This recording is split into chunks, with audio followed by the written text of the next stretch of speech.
Malapit na. May demonstrate charger ko.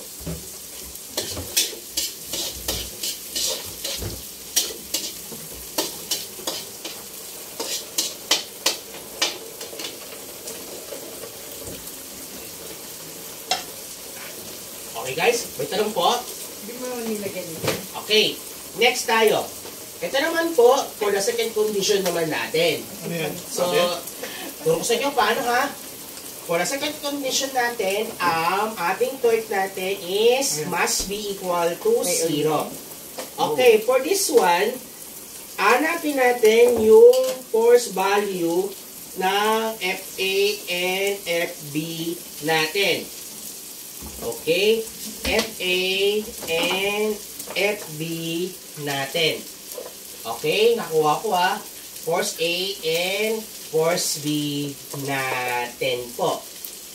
Okay, so assume natin that this beam is uniform at yung kanyang mass niya are equal to 250 kg po natin. So alam natin na yung magiging equation natin kanina for the torque are equal to RF sin theta po. No? Alam naman natin yan guys. And then, mula dito sa torque na ito, we can determine na the FA and FB mo. Ito lang problema, guys, wala tayong directly value ng FA and FB. Yung given lang mo, ay yung direct given lang natin is mass at yung weight mamaya.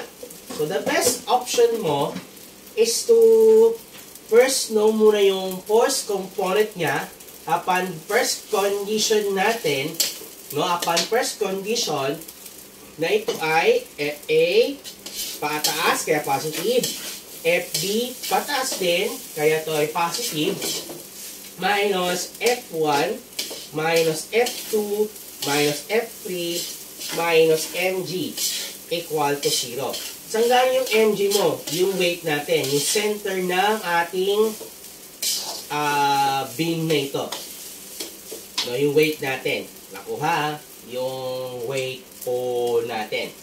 May tanong po, bakit po may mg? Again, dahil po ito yung center of ng beam natin. Siyempre, including pa rin yung weight natin. Kailang problema, kahit this one, wala tayo makukuha din na something para solve yung force A and force B mo. Okay, define muna natin yung 2, 4, 3 at 1.